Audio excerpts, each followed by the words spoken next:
জামায়াতে ইসলামী আমির doctor Shafiqur রহমানকে গ্রেফতার করেছে পুলিশের counter terrorism and transnational crime unit CTTC প্রধান অতিরিক্ত পুলিশ কমিশনার মোহাম্মদ আসাদুজ্জামান জানান, ভোরে রাজধানীর বসুন্ধরা আবাসিক এলাকা থেকে তাকে গ্রেফতার করা হয়। তবে কোন অভিযোগে গ্রেফতার হয়েছে তা এখনো জানা যায়নি।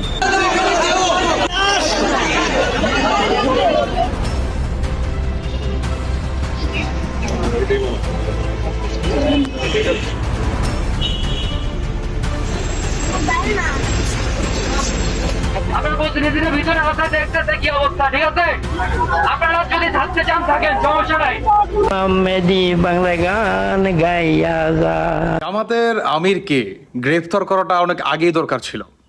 দেখেন, একটা মানুষ দেখেন, মানে তিনি তো আগে মারা গেল, তারপরে কি করলো, কবর থেকে উঠিয়ে ওনাকে আগুন দিয়ে লাশটা পুড়াই ফেললো।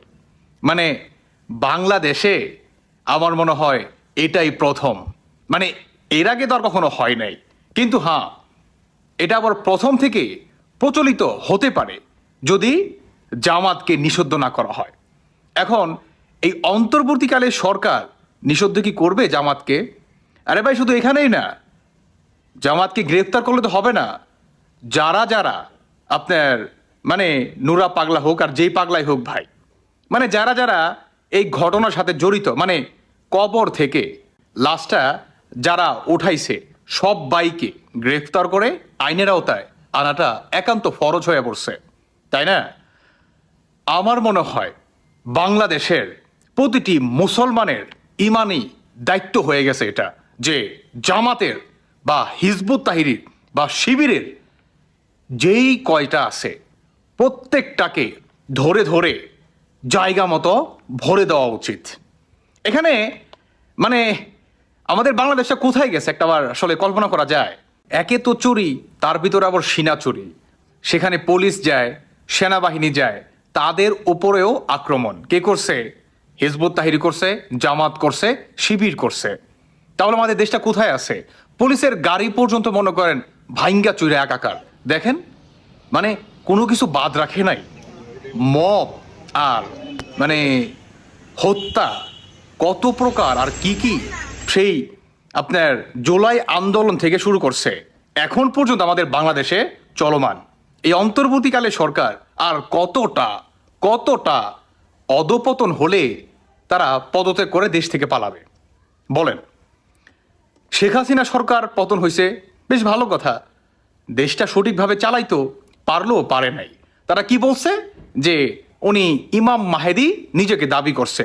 আচ্ছা, মেনে নিলাম উনি নিজেকে ইমাম মাহেদি দাবি করছে, সো হোয়াট? আল্লাহর সাথে আর তার সাথে বোঝাপড়া হবে। ভাই, আইন কি আপনি নিজের হাতে তুলে নেবেন নাকি?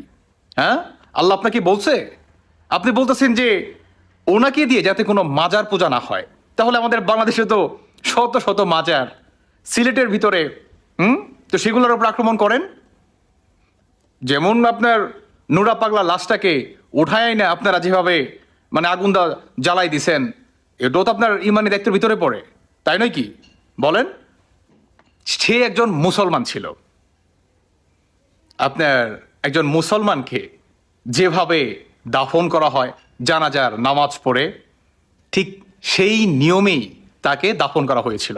কিন্তু আমাদের মানে বাংলাদেশের এই পরবর্তীকালে সরকার আসলে এটা বুঝলোই না। মানে উনি আসলে একতরফা আপনার শেখ হাসিনা সরকারের পতন পর থেকে তিনি এভাবেই আসলে দেশটা মনে করেন পরিচালনা করতেছে। এখন পর্যন্ত তিনি সফলতা অর্জন করতে পারে নাই। ইভেন বাংলাদেশের জনগণের উনি মানে বিশ্বাসটা পর্যন্ত এখন পর্যন্ত অর্জন করতে পারে নাই। মানে কতটা অবধার্ত সরকার হলে আজকে এই পর্যায়ে চলে আসে, ভাবা যায়? কেন অ্যামেজিং দ্যাট, মানে একজন মুসলমানকে কবর থেকে উঠিয়ে আগুন দিয়ে ধরাই দেয়, ভাবা যায়? পুলিশের উপর আক্রমণ করে, সেনাবাহিনীর উপর আক্রমণ করে, এটা কোনো কথা? এটাই নাকি আমাদের ডিজিটাল বাংলাদেশ? এই বিচার করবে কে? আজকে জামাতকে নয় গ্রেপ্তার করছে। আচ্ছা, থাক সেসব কথা।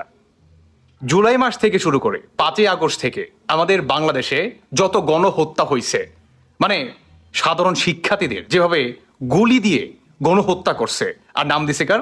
শেখ হাসিনার বা সেনাবাহিনীর। বাংলাদেশ সেনাবাহিনী, পুলিশ নাকি এই ধরনের ঘটনাগুলো ঘটাইছে। তো এখন তো আপনারা বা আপনাদের বিশ্বাস হয়েছে যে কাজগুলো কারা ঘটাইতে পারে? হ্যাঁ, যারা নাকি কবর থেকে লাশ তুলে মানে এভাবে আগুন দিয়া জ্বালাই দিতে পারে, তারা সব পারে, তাদের দ্বারাই সব সম্ভব।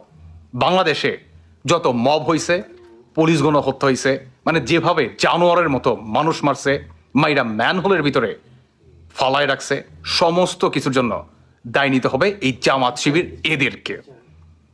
যাই হোক, ধন্যবাদ জানাই বাংলাদেশ সেনাবাহিনীকে এবং পুলিশকে। ভালো থাকুন সবাই। আল্লাহ হাফেজ। আসসালামু আলাইকুম।